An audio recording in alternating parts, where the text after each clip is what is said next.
Bonjour à tous, bonjour à tous les nouveaux, je suis Jones et aujourd'hui nous allons apprendre à reproduire le maquillage iconique de Twiggy, mais en version facile.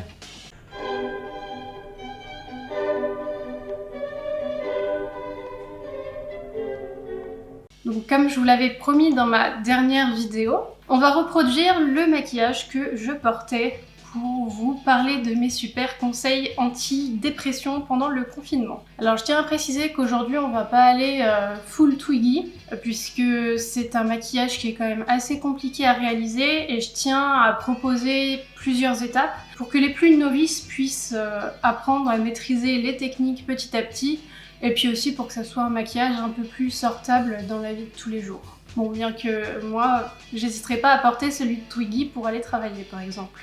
Alors avant ça, je vais peut-être vous expliquer qui est Twiggy, parce que je pense que vous ne la connaissez peut-être pas tous.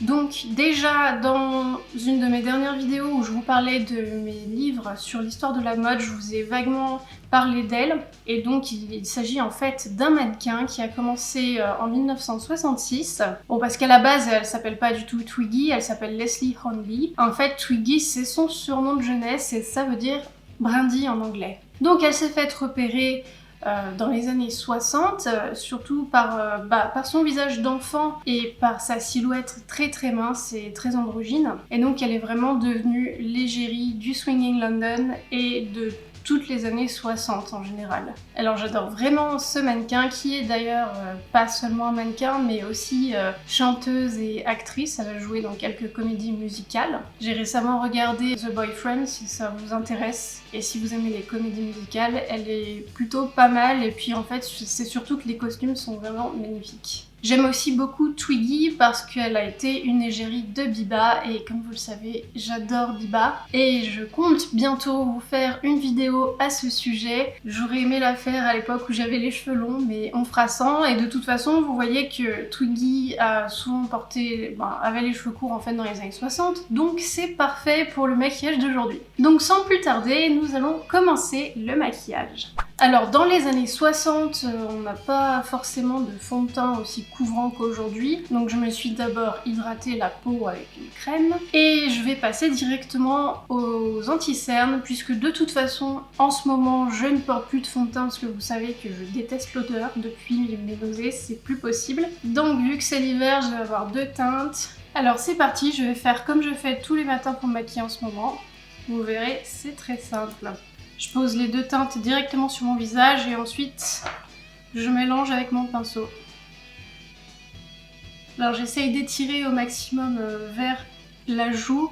Là c'est surtout pour supprimer les cernes et les rougeurs, mais j'ai quand même envie qu'on voit ma peau. Alors maintenant on va poudrer tout ça, histoire que ça tienne en place avec toutes ces lumières.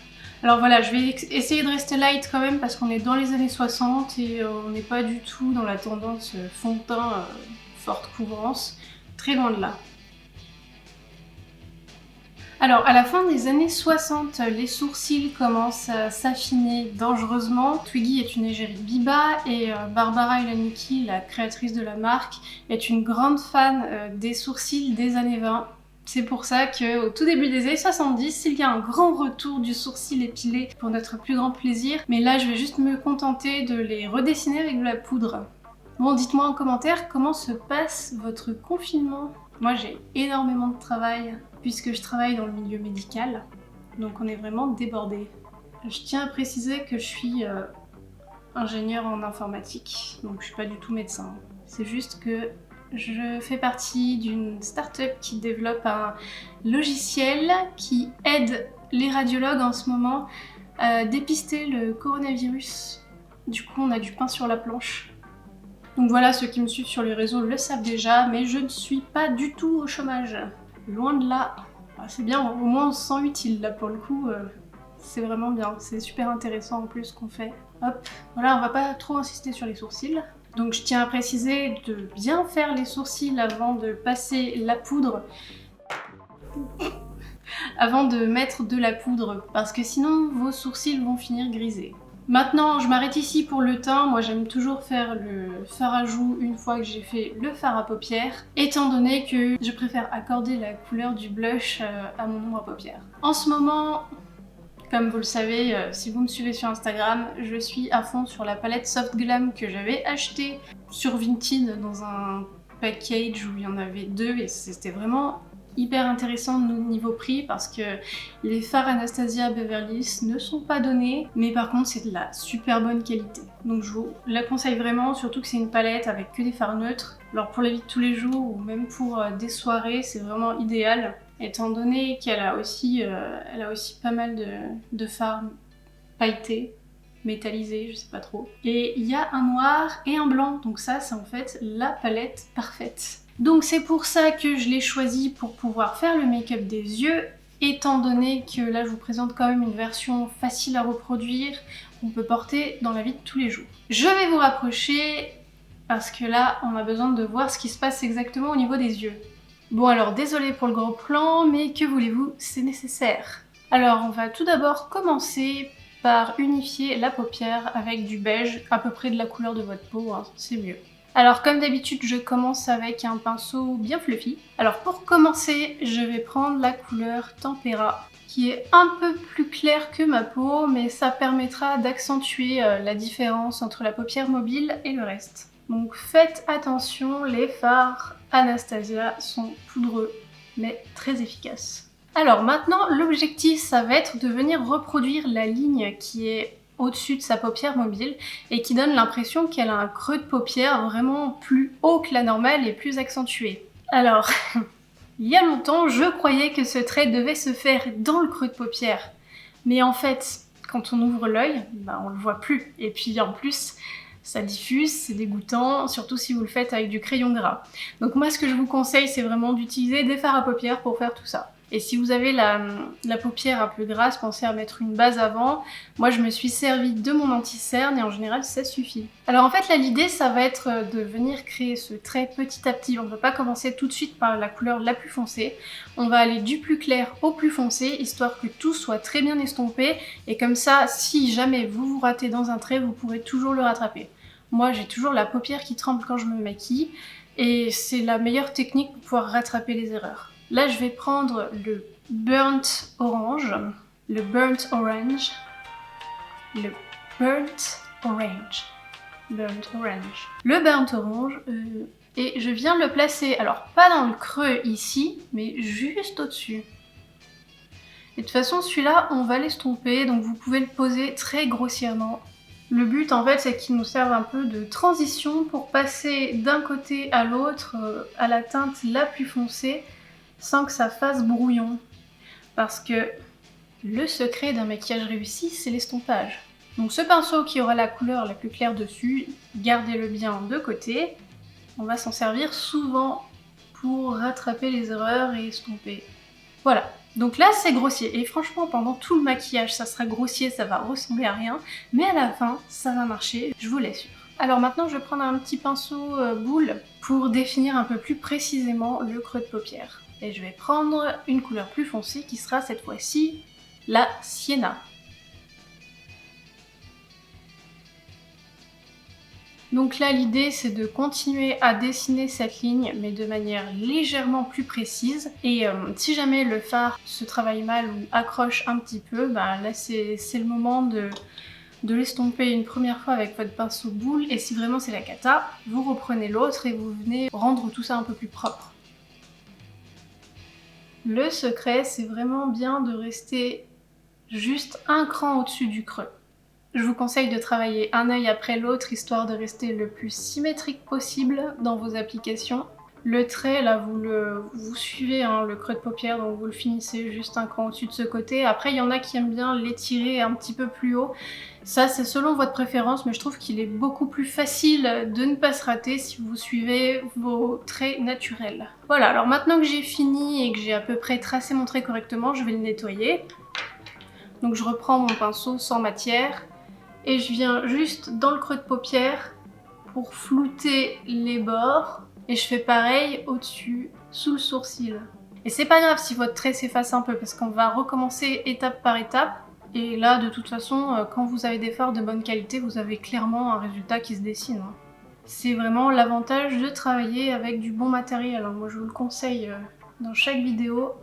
Prenez de bons pinceaux et de bonnes palettes. Pas besoin de vous acheter 150 pinceaux et 150 palettes. Un set de chaque suffit très bien. Il suffit juste d'être créatif après. Alors là, je vois qu'il y a un petit manque dans le creux, donc je reprends mon pinceau où il reste encore un peu de poudre. Et voilà, je redessine ce qui manque. Maintenant, on va terminer avec une dernière couleur plus foncée. Alors comme vous l'avez vu, Twiggy, elle, sur ses maquillages les plus connus, elle met carrément un trait noir. Mais le trait noir, quand on n'a jamais fait ça pour la première fois, je vous le déconseille complètement, parce que déjà si vous avez un fard poudreux, vous allez vous en mettre partout. Si vous déviez un tout petit peu, ça va se voir tout de suite. Il faut vraiment connaître ses pinceaux et connaître le meilleur fard, celui qui sera le plus adapté pour faire ça. Donc là, je vais prendre un pinceau plat qui est assez fin, mais pas tant que ça. Et on va finir avec... Alors j'hésite entre du marron et du bordeaux. Je pense qu'on va finir avec du marron. Je vais prendre du coup la couleur Cyprus Umber. Pensez à les tapoter hein, si c'est vraiment trop poudreux. Et là, délicatement, va falloir mettre des petits points tout le long de la ligne. Et vraiment là, il faudra suivre une ligne la plus parfaite possible. Donc là, vous voyez que j'ai pas mis beaucoup de poudre, j'ai pas mis beaucoup de fard sur le pinceau, ce qui me permet de définir le trait le plus naturellement possible et petit à petit. Et pensez bien à tapoter et pas à dessiner pour l'instant. Vous verrez que d'utiliser un pinceau plat, ça peut être dangereux parce que si on se trompe dans l'orientation, des fois la ligne peut se casser et partir un peu à plat. Donc vous avez toujours votre pinceau pour rectifier ça. Et voilà. Après, la ligne sur les sourcils, hein, ne vous inquiétez pas, on viendra la nettoyer avec le fard blanc. Et là, on recommence, hein. On fait pareil jusqu'à ce que la ligne marron soit bien définie et puis soit aussi intense que vous le désirez. Donc là, vous pouvez commencer à dessiner légèrement, sans tapoter, vous pouvez faire des petites hachures. Et voilà, on a quelque chose qui commence à se dessiner là. Alors vérifiez bien que quand vous ouvrez les paupières, qu'on voit toujours le trait. Si on ne le voit pas, c'est que vous étiez vraiment trop dans le creux de paupière, donc essayez de remonter, de bien rester sur l'os en fait. Alors voilà, maintenant de vous appuyer avec le pinceau et de faire des petits à-coups comme ça va permettre de fondre légèrement la couleur avec celle qu'il y avait en dessous. Et là, j'y suis allée plus franchement en arrêtant de tapoter mon pinceau avant d'appliquer, histoire de poser une ligne vraiment franche, parce qu'à un moment, il y en aura forcément besoin. Alors, je reprends le petit pinceau boule et je vais essayer de nettoyer le plus précisément possible le trait marron en estompant ses bords. Et vous voyez, les fards sont poudreux, mais au moins, ils se fondent bien. Un petit coup de pinceau et les erreurs sont effacées. Alors on n'a pas tout à fait fini parce qu'il faut quand même nettoyer l'intérieur, il faut quand même nettoyer la paupière mobile. Donc là, vous avez plusieurs choix, selon les couleurs surtout que vous avez choisies pour faire le creux de paupière. Donc là, moi je vais plutôt choisir du blanc, soit du jaune. Je pense que je vais mettre des paillettes jaunes, je vais mettre les fairy qui sont ici. Ça va permettre vraiment de faire un peu comme un cut crease, mais version années 60, c'est-à-dire que je vais pas faire une démarcation vraiment nette. Moi, ce que je fais dans la vie de tous les jours, c'est que je la prends au doigt et que je viens juste l'appliquer en faisant attention de pas salir la ligne du dessus. Après, si on veut le faire vraiment bien, on peut utiliser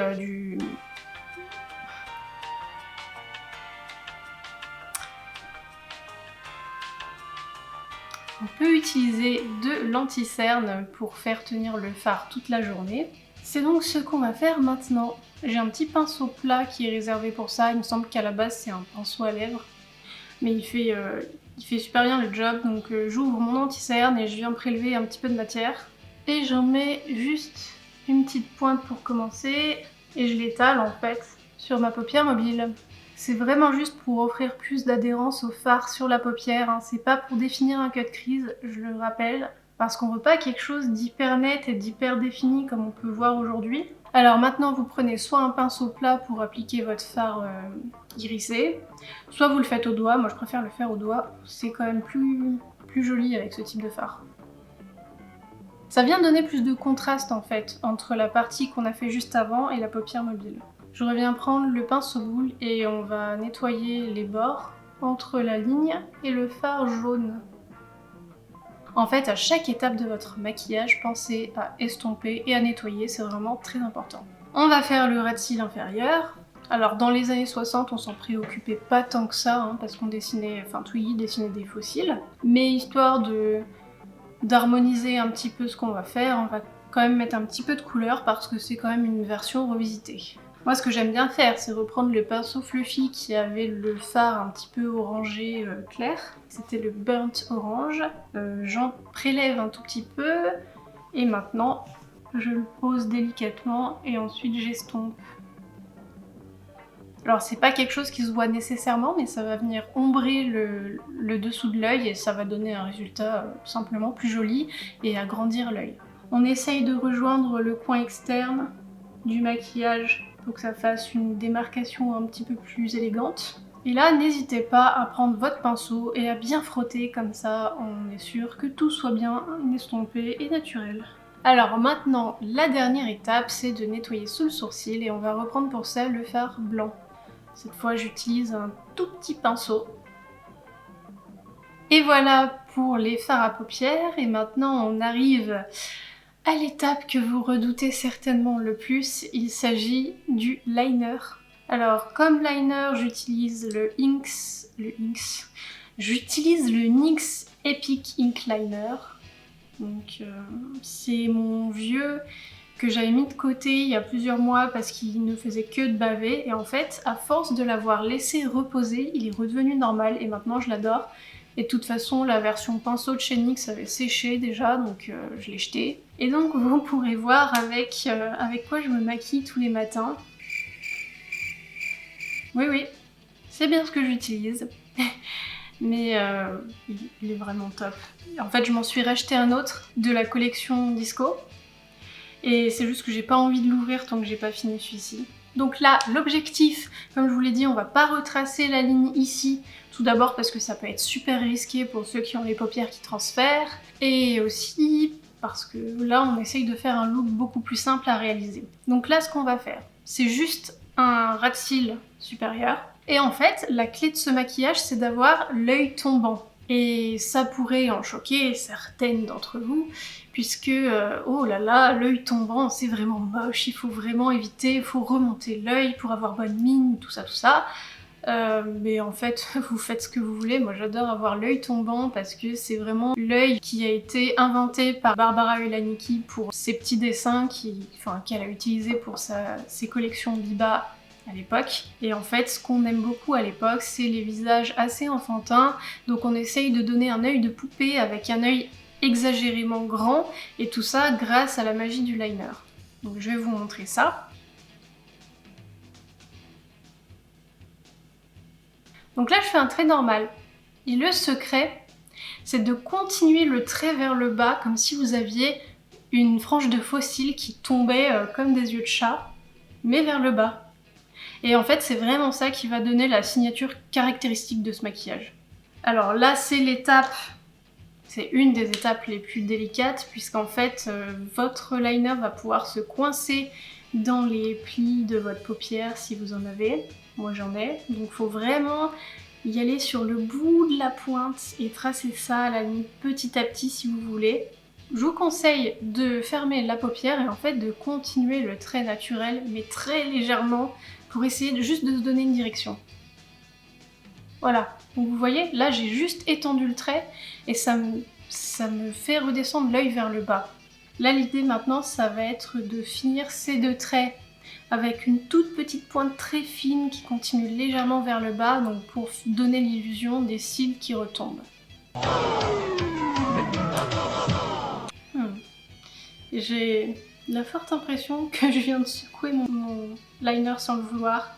Je sais pas ce qui s'est passé, le bouchon s'est coincé, du coup pour l'ouvrir j'ai un peu forcé et là il a vidé son venin sur moi. Donc ce que je fais là c'est que je le sèche dans un mouchoir et j'espère que ça va pas ruiner le maquillage du coup. Voilà, je viens de le faire, c'est le trait de liner vers le bas en fait.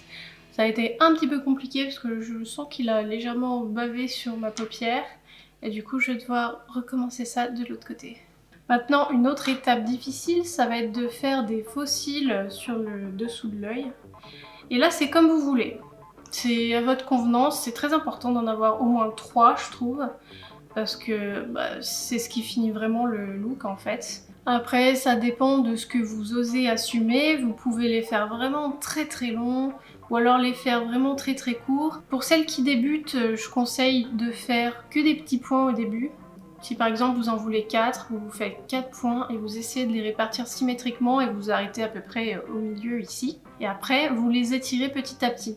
Donc le dernier, ça sera qu'un point et après, vous étirez jusqu'à ce que vous atteigniez à peu près la longueur de celui-ci. Hop, on met un tout petit point ici. Voilà, donc là j'en ai posé 4. Donc là vous avez vos repères, alors je sais pas trop si vous les verrez en caméra, mais vous avez vos repères pour commencer les cils. Pour celles qui n'ont pas trop l'habitude, je vous conseille de commencer par les cils les plus longs. Vous commencez par la racine et vous faites un simple trait et après vous venez l'épaissir à la base du cil. Le plus fin c'est vers l'extérieur et le plus épais c'est à la base. Pensez à incliner vos cils pour qu'ils soient dans la même inclinaison que celui-ci, il faut que ça se rejoigne comme ça. Voilà, donc là j'ai fait un trait et en fait ça dépend de l'efficacité de votre liner, de sa finesse, tout ça. Donc c'est à vous de juger si vous vous sentez assez à l'aise pour le faire du premier coup, mais sinon n'hésitez pas à faire vraiment un trait très très fin et après à le construire petit à petit. Et vous voyez que maintenant ça vous donne un air instantanément Twiggy. Maintenant il reste une chose, c'est les cils et le mascara évidemment. Donc dans les années 60, on adore porter des faux cils. D'ailleurs, Twiggy des fois fait une version de son maquillage avec carrément des faux cils posés un à un pour faire ce genre de choses. Mais il y a beaucoup de versions où vous la voyez juste maquillée. Et pour la vie de tous les jours, les faux cils, c'est non. c'est juste trop de temps. Trop compliqué, pas pratique, ça se décolle dans la journée. Donc moi je suis juste mascara. Évidemment pour les cils duo ça fait un très bon effet. J'ai d'ailleurs fait une séance photo, ça fait plusieurs fois que je fais ce maquillage, mais je peux vous mettre quelques exemples juste ici, où là j'y suis allée avec les faux cils, tout ça. Il y a un truc qu'il faut bien retenir, c'est que vous faites le maquillage qui vous plaît, et c'est pas parce que un tel ou un tel met des faux cils qu'il faut en mettre, ou c'est pas parce qu'il y a du contouring qu'il faut en faire, ou enfin vraiment soyez vous-même, ça sera le plus naturel possible en fait. Voilà, après vous pouvez en mettre légèrement sur les cils du bas, mais sachant qu'ils sont déjà faussement dessinés, c'est pas forcément utile, mais ça peut venir renforcer la frange du bas. Alors une dernière petite étape maintenant, et on aura fini avec le maquillage des yeux, enfin, c'est de mettre du crayon blanc en muqueuse. Ça va donner encore cet effet œil de poupée, ça va agrandir le regard. Alors d'habitude je vous dis tout le temps mettez du crayon noir si vous mettez des faux cils ou si vous voulez accentuer vos cils du haut, mais là le problème c'est que si je mets du noir en haut et du blanc en bas, ça va faire un mélange dégueu après dans la muqueuse, donc on va se contenter d'utiliser du blanc. Je suis vraiment fan de ce maquillage parce que si comme moi vous avez de tout petits yeux, ça les agrandit, c'est vraiment magique quoi. Et voilà, on a enfin terminé avec les yeux. Maintenant, on va passer très rapidement au blush et à l'highlighter. Alors là, vu que je suis dans des tons assez chauds, je préfère utiliser du blush corail. Alors pour avoir encore cet esprit poupée, je vous conseille d'accentuer le blush sur les joues. On finit avec l'highlighter. Là, c'est pareil. J'ai le choix entre du rose et du doré. Et je vais plutôt choisir du doré, Je l'applique au doigt comme d'habitude. De toute façon, pour mon maquillage années 60, je ne peux que vous conseiller d'utiliser un maximum de techniques simples, comme les doigts, et de ne pas trop forcer sur certains produits, enfin sur tout ce qui se faisait pas à l'époque. Alors l'highlighter, ça se faisait pas tellement à l'époque, mais avec des effets de crème, on peut quand même avoir de la brillance sur le visage. Ça c'est pareil, c'est toujours pour le côté petite poupée. Voilà, donc là on voit que ça brille, ça fait poupée, tout ça. Et maintenant, nous n'avons plus qu'à finir avec une touche de rouge à lèvres. Le rouge, comme je vous l'ai dit pour la vidéo années 50, c'était plus trop ce qui était à la mode, c'était vraiment le maquillage des grands-mères quoi. Donc dans les années 60, c'est encore plus le maquillage des grands-mères de se mettre du rouge. On est plutôt dans les pastels, dans les corails. Et donc là, pour aller avec le teint frais qu'on vient de se faire, et pour rester un petit peu dans les tons du nude, bah on va pas mettre du rouge. On va utiliser du corail, un fameux rouge à lèvres dont je vous avais parlé dans une vidéo. C'est mon tout premier rouge à lèvres, Yves Rocher. Évidemment, il n'y avait pas de liquide mat dans les années 60, donc un raisin c'est quand même plus approprié. Si jamais, comme moi, vous avez des problèmes de ridules autour des lèvres, pensez bien à mettre un crayon à lèvres, comme je ne l'ai pas du tout fait. Mais c'est juste que je vais pas le garder longtemps, étant donné que c'est un vieux rouge à lèvres, je pense que je vais pas tarder à l'enlever. C'est juste qu'il a une valeur affective. Et voilà pour le maquillage. Bon allez, je vais vous reculer pour vous faire souffler un petit peu là. Et donc voilà pour le maquillage à la Twiggy. J'espère que vous n'aurez pas trop galéré, que mes explications étaient assez claires. Vous aurez compris que tout se passe au niveau des yeux et l'idée générale c'est de ressembler à une poupée. Alors pour finir votre look années 60, vous pouvez porter des boucles d'oreilles assez rondes. En fait, le rond est très à la mode dans les années 60. C'est pareil pour toutes les formes géométriques assez simples, hein. La robe trapèze, la robe 3 trous, c'est la robe des années 60, la mini-jupe également, et ensuite vous pouvez finir par un petit béret. Bon évidemment les cheveux courts c'est très Twiggy aussi, je pense que je choisirai mon béret rouge qui a été crocheté à la main par ma maman. Merci. La vidéo arrive à son terme, j'espère qu'elle vous aura été utile. Alors n'hésitez pas à m'envoyer par message privé sur Instagram ou Facebook les maquillages que vous aurez réalisés grâce à mon tutoriel. Je pense d'ailleurs en faire un prochain avec une version un peu plus évoluée et un peu plus graphique, version début années 70 avec des formes beaucoup plus exagérées, beaucoup plus longues, beaucoup plus dans l'exagération et le cliché, parce qu'on aime bien ça. Donc dites-moi si ça vous intéresse. J'attends toutes vos remarques, doutes ou angoisses en commentaire et je vous dis à bientôt pour une prochaine vidéo. À la prochaine!